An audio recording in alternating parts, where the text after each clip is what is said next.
आज हम पढ़ेंगे परिमेयकरण मतलब रेशनलाइजेशन। तो रेशनलाइजेशन या परिमेयकरण पढ़ने के लिए हमको ये जानना जरूरी है कि परिमेय संख्या क्या होती है और अपरिमेय संख्या क्या होती है। तो एक बार थोड़ा सा मैं उसके बारे में बता दूं।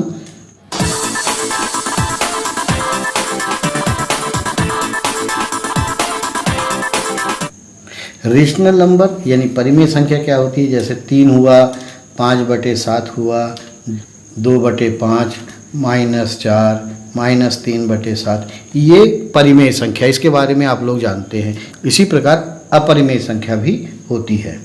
अब अपरिमेय संख्या कौन कौन सी होती है, मतलब इरेशनल नंबर कौन कौन सी होती है, जैसे वर्गमूल 2, घनमूल 3,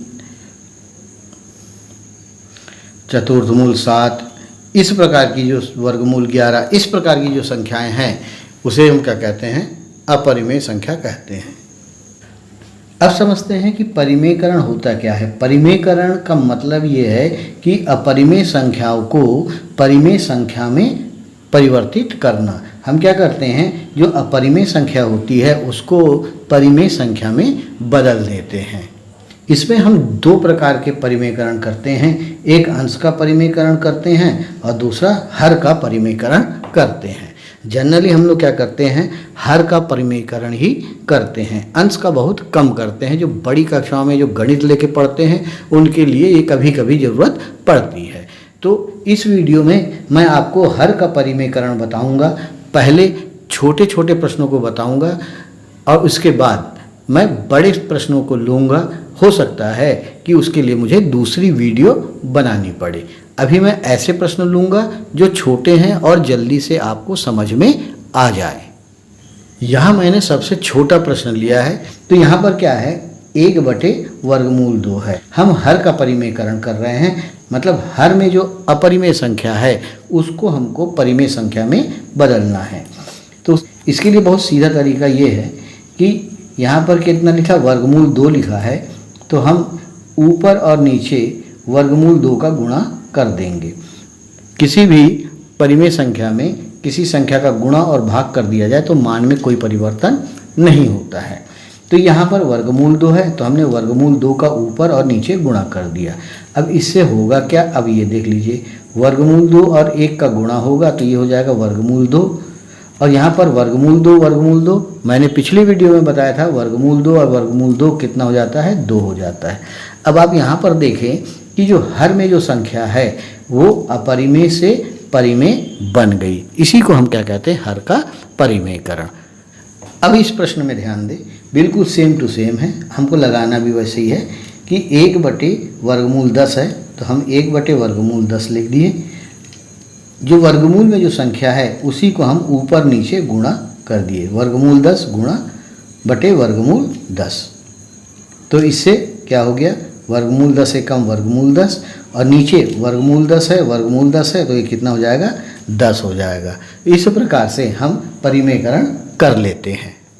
अब इस प्रश्न को देखिए, इसमें कुछ नहीं करना है, हमें क्या देखना है कि यहाँ पे √5 लिखा हुआ है तो हम क्या करेंगे, 3/2 √5। तो यहाँ पे ये तो परिमेय है और ये अपरिमेय संख्या है और इसके कारण ये पूरी अपरिमेय संख्या बन गई। तो हम क्या करेंगे, केवल √5 का ही हम गुणा करें, √5/√5। अब इससे क्या हो गया कि 3 गुणा √5 कितना हो जाएगा, 3 √5 हो जाएगा, और यहाँ पर कितना हो जाएगा, 2 √5 गुणा √5 5 हो जाएगा।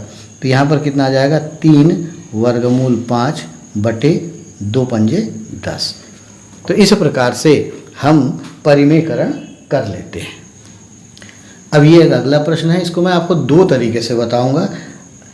अब इसमें हम क्या करते हैं कि 1/√12, तो जो नियम यहाँ पर मैंने बताया है उसी नियम से हम यदि करें तो हम क्या करते हैं, इसको √12/√12 लिख सकते हैं। अब इसके बाद गुणा कर देंगे तो √12 एकम √12 बटे कितना हो जाएगा, 12 हो जाएगा। अब इसको थोड़ा सा सरल कर लेते हैं। 12 को यदि हम गुणनखंड करके बाहर निकालते हैं, यदि मेरी पहली वीडियो देखे होंगे करनी के, तब आपको ये पता चल गया होगा कि वर्गमूल 12 का मान 2 वर्गमूल 3 होता है बटे 12। तो 2 एकम 2 और 2 छक्के 12, तो टोटल इसमें जो फाइनल आंसर आएगा वर्गमूल 3/6 आएगा। इसी प्रश्न को मैं एक तरीके से और बताता हूँ। अब हम इसमें क्या करते हैं कि पहले ही वर्गमूल 12 को हम गुणनखंड करके सरल कर लेते हैं। तो ये कितना हो जाएगा 1, और वर्गमूल 12 का मान कितना हो जाएगा 2 वर्गमूल 3 हो जाएगा। अब हम क्या करते हैं कि यहाँ पे वर्गमूल 3 है तो केवल वर्गमूल 3 का ऊपर नीचे हम गुणा कर देते हैं। तो कितना आ जाएगा वर्गमूल 3/2 एकम 2, और वर्गमूल 3 3 हो जाएगा, तो वर्गमूल 3/6 आ जाएगा। तो ऐसे प्रश्नों को चाहे आप ऐसे लगा लें चाहे ऐसे लगा लें, दोनों सही है। अब जरा इस प्रश्न को गौर करें, तो इसमें क्या लिखा है, ऊपर 2 माइनस वर्गमूल 3/वर्गमूल 3 दिया हुआ है। अब हम इसका परिमेयकरण करते हैं। करना वही है, ऊपर 2 पद है और नीचे 1 पद है। इसके बाद मैं बताऊंगा ऊपर 1 पद होगा नीचे 2 पद होगा। तो इसको हम कैसे हल करेंगे वो भी देख लीजिए। तो करना हमको वही है 2 माइनस वर्गमूल 3/वर्गमूल 3। हमको हर का परिमेयकरण करना है, हर की संख्या को हमको क्या करना है परिमेय संख्या में बदलना है। तो हम क्या करते हैं, नीचे वर्गमूल 3 है तो वर्गमूल 3 से ऊपर गुणा और वर्गमूल 3 से नीचे गुणा कर दे। अब गुणा करने के बाद क्या होगा ये देखो, तो 2 का गुणा वर्गमूल 3 से होगा, तो ये बाहर है और ये अंदर है। तो मैंने बताया था तो कि इसका मान कितना हो जाएगा 2 वर्गमूल 3 हो जाएगा। ठीक इसी प्रकार वर्गमूल 3 से वर्गमूल 3 का गुणा होगा तो ये कितना आ जाएगा 3 आ जाएगा। और नीचे जब गुणा करेंगे तो वर्गमूल 3 गुणा वर्गमूल 3 बराबर 3 होगा। तो इस प्रकार से हर का परिमेयकरण हो जाता है। अब इस संख्या का हम परिमेयकरण करते हैं। तो मेरे ख्याल से आपको समझ में आ गया होगा, तो आप भी थोड़ा सा पेन कापी उठाकर लगा सकते हैं कि हमको इसमें करना क्या है। वर्गमूल 5 दिया है तो वर्गमूल 5 का हम ऊपर गुणा कर दें, वर्गमूल 5 का नीचे गुणा कर देते हैं। अब गुणा करें वर्गमूल 2 गुणा वर्गमूल 5, ये भी करनी के अंदर ये भी करनी के अंदर, दोनों शर्ट के अंदर है तो अंदर से अंदर का गुणा हो जाएगा। तो ये हो जाएगा वर्गमूल 10। अब ये बाहर है और ये अंदर है तो सीधे सीधे हम वर्गमूल 5 एकम वर्गमूल 5 लिख देते हैं। तो इस प्रकार से हम वर्गमूल 5 एकम वर्गमूल 5 लिख दिए। अब नीचे देखते हैं वर्गमूल 5 गुणा वर्गमूल 5, तो वर्गमूल 5 और वर्गमूल 5 कितना होता है 5 होता है। अब इस प्रश्न को हल करते हैं। वर्गमूल 2 धन वर्गमूल 5/वर्गमूल 3। तो करना वही है जो ऊपर हमने किया है। मेरे ख्याल से आपको समझ में आ रहा होगा कि सवाल को किस प्रकार से बनाते हैं। बहुत ही सरल है, बस नियम हमको याद रखने से हम सब नियम याद रखने से हम हर प्रश्न को हल कर लेते हैं। अब यहाँ वर्गमूल 2 गुणा वर्गमूल 3, तो दोनों शर्ट के अंदर है तो ये मालूम है कि 2 3 6 हो जाएगा, अंदर से अंदर का गुणा। धन इसी प्रकार कितना हो जाएगा वर्गमूल 5 और वर्गमूल 3 का गुणा होगा तो वर्गमूल 15 आएगा। बटे में वर्गमूल 3 गुणा वर्गमूल 3 बराबर 3 हो जाएगा। तो मेरे ख्याल से समझ में आ गया होगा कि इस प्रकार की करनी को हम किस प्रकार से हल करते हैं। अब यहाँ पर प्रश्न को देखिए, यहाँ पर ऊपर 1 पद है जबकि नीचे 2 पद है। ऐसे प्रश्नों को हम पुराने मेथड से पिछले मेथड से नहीं लगा सकते। इसके लिए थोड़ी सी जानकारी और होना ज़रूरी है। तो यहाँ पे जो नीचे संख्या दी हुई है वो 2 पदों में दी हुई है। तब हम क्या करते हैं कि इसके संयुग्मी के साथ इसका ऊपर नीचे गुणा करते हैं। इसका संयुग्मी यानी कॉन्जुगेट क्या होता है, जो संख्या दी हुई है, मान लो a प्लस वर्गमूल b दिया हुआ है, तो इसका जो संयुग्मी होगा जो कॉन्जुगेट होगा वो क्या हो जाता है a माइनस वर्गमूल b। यदि यहाँ प्लस है तो यहाँ माइनस होगा, यहाँ माइनस है तो यहाँ पर प्लस होगा। यदि ऐसा दिया हुआ है वर्गमूल a माइनस वर्गमूल b, तो क्या हो जाएगा वर्गमूल a प्लस वर्गमूल b। ये इसका कॉन्जुगेट हो जाएगा जिसको हम संयुग्मी कहते हैं। ऐसा करने से क्या होता है ये भी आप जान लीजिए कि ये जो नीचे वाली जो संख्या है वो a plus b into a minus b में या फिर a minus b into a plus b में बदल जाता है। और इसका जो सूत्र होता है a square minus b square. तो यहाँ पे जो करनी वाली संख्या होगी तो उस पर वर्ग लग जाएगा और वर्ग लगने से वो करनी यानी सड़ वो हट जाएगा। इसीलिए हम क्या करते हैं संयुग्मी का गुणा करते हैं। आइए इस प्रश्न को हल करते हैं। अब आइए इस प्रश्न को हल करते हैं। तो यहाँ पर हमने लिखा 1/वर्गमूल 5 धन वर्गमूल 2। अब इसके संयुग्मी के साथ गुणा करेंगे, मतलब यहाँ धन है तो ऋण करके गुणा करेंगे। तो वर्गमूल 5 माइनस वर्गमूल 2 बटे वर्गमूल 5 माइनस वर्गमूल 2। अब देखिए ऊपर वाली संख्या का 1 से गुणा होगा तो सेम संख्या आएगी। आपको मालूम है कि किसी भी संख्या में हम 1 का गुणा कर देते हैं तो वही संख्या आती है। अब नीचे जो है वो a plus b into a minus b के सूत्र में बदल जाता है। तब इसका सूत्र के हिसाब से इसका मान क्या होगा, वर्गमूल 5 का वर्ग माइनस वर्गमूल 2 का वर्ग होगा। तो वर्गमूल 5 माइनस वर्गमूल 2 बटे 5 माइनस 2। अब इसको हम घटा दें, वर्गमूल 5 माइनस वर्गमूल 2 बटे 5 में से 2 घट गया 3 आ गया। तो ये इसका परिमेयकरण हो गया। नीचे जो अपरिमेय संख्या थी वो परिमेय संख्या में बदल गई। कभी कभी ये भी होता है कि कुछ लोग वर्गमूल 5 माइनस वर्गमूल 2 को वर्गमूल 3 लिख देते, 5 में से 3 घटा के 5 में से 2 घटा के 3 वर्गमूल 3 लिख देते हैं। ये गलत है, ऐसा कभी ना करें। यदि इसके बारे में आपको नहीं मालूम है तो इसकी पिछली वीडियो आप ज़रूर देखें। अब इस प्रश्न को देखें हम, इसको भी वैसे ही हल करना है। यदि आपको समझ में आ गया होगा तो आपको समझ में आ रहा होगा कि क्या किस प्रकार से ये हल होगा। तो यहाँ पर क्या कर दिए, यहाँ पर क्या किए, जो संख्या नीचे दी हुई है उसके कॉन्जुगेट से संयुग्मी के साथ ऊपर नीचे गुणा करना, पहला काम।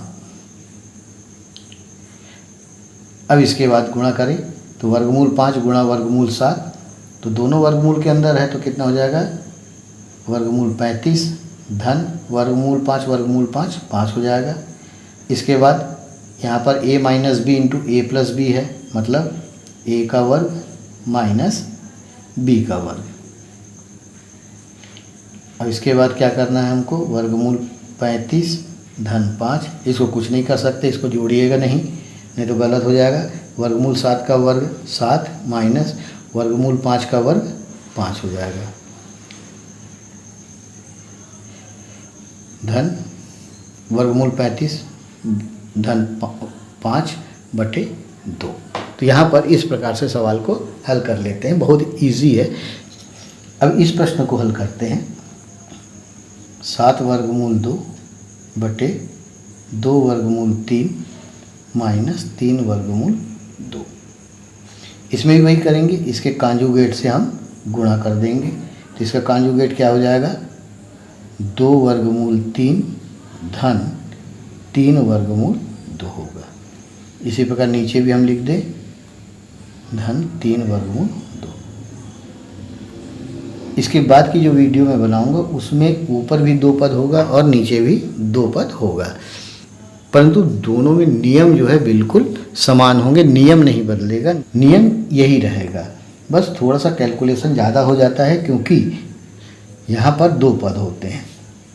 बनाने का तरीका बिल्कुल यही है, बहुत इजी है। यदि आप मेरी वीडियो सीरीज़ देखेंगे तो आपको करने में कहीं तकलीफ़ नहीं होगी। अब इसका हम गुणा करते हैं। तो हम क्या करेंगे, पहले इसका गुणा इससे होगा, तो बाहर से बाहर का गुणा और अंदर से अंदर का गुणा। तो 7 गुणा 2 7 दूनी 14 और वर्गमूल 2 गुणा वर्गमूल 3 कितना हो जाएगा, वर्गमूल 6 हो जाएगा, धन। अब इससे इसका गुणा होगा तो बाहर से बाहर का गुणा, अंदर से अंदर को गुणा। तो 7 तिया 21 और यहाँ वर्गमूल 2 और वर्गमूल 2, तो वर्गमूल 2 और वर्गमूल 2 कितना होता है, 2 हो जाता है। अब नीचे देखिए कि यहाँ भी a माइनस बी है और यहाँ a प्लस बी है, तो यहाँ पर एक ही सूत्र लगेगा, ए स्क्वायर माइनस बी स्क्वायर वाला सूत्र। ये कभी भी नहीं बदलता क्योंकि ये बदल जाएगा तो परिमेयकरण नहीं कर पाएंगे। अब इसको हल करें, 14 वर्गमूल 6 धन 42 और नीचे हो जाएगा 2 का वर्ग हो जाएगा 4 और वर्गमूल 3 का वर्ग हो जाएगा 3 माइनस 3 का वर्ग हो जाएगा 9 और 2 वर्गमूल 2 का वर्ग 2 हो जाएगा। अब इसमें क्या लिखेंगे, 14 वर्गमूल 6 धन 42, तो ये कितना हो जाएगा 12 माइनस 18। अब इसको हम लिख सकते हैं 14 वर्गमूल 6 धन 42 बटे माइनस 6। ये इसका आंसर हो गया। इसको थोड़ा सा और हम हल कर लेते हैं। यहाँ से 2 कॉमन आ जाएगा तो 2 हम बाहर निकाल लिए तो आ जाएगा 7 वर्गमूल 6 धन 21 बटे माइनस 6। तो ये कटेगा 1 और ये कटेगा 3, तो ये माइनस ऊपर चला जाएगा तो माइनस 7 वर्गमूल 6 धन 21 बटे माइनस 3। तो ये इसका कंप्लीट आंसर हो जाएगा। अब इस प्रश्न को हल करते हैं। यहाँ पे वर्गमूल 5 बटे वर्गमूल 2 माइनस 1 दिया है, तो वर्गमूल 5 बटे वर्गमूल 2 माइनस 1। अब इसके कॉन्जुगेट से हम गुणा कर दें तो कितना हो जाएगा, वर्गमूल 2 धन 1 और नीचे हो जाएगा वर्गमूल 2 धन 1। अब गुणा करें तो वर्गमूल 5 गुणा वर्गमूल 2 तो ये हो जाएगा वर्गमूल 10 धन और ये कितना हो जाएगा वर्गमूल 5। अब नीचे a minus b into a plus b है तो कितना हो जाएगा a स्क्वायर मतलब वर्गमूल 2 का वर्ग माइनस b का वर्ग मतलब 1 का वर्ग। अब ये हो जाएगा वर्गमूल 10 धन वर्गमूल 5 बटे 2 माइनस 1, तो ये हो जाएगा वर्गमूल 10 धन वर्गमूल 5। अब 2 में से 1 घट जाता तो 1 आता है, तो 1 को नीचे नहीं भी लिखेंगे तो चल जाएगा। तो इस प्रकार ये इसका कंप्लीट आंसर है। तो ये समझ में आ गया होगा कि करणी में परिमेयकरण हम किस प्रकार से करते हैं। यदि पसंद आए तो इसको आप ज़रूर हल कीजिए और इनके नियमों को याद रखिए। यदि आप इसे सीख जाते हैं तो कंपटीशन परीक्षा में कभी भी ऐसे सवाल आएंगे तो आपको प्रॉब्लम नहीं होगी। तब तक के लिए खुश रहिए, मस्त रहिए, खूब गणित लगाइए और सफल हो जाइए। इसी शुभकामनाओं के साथ धन्यवाद।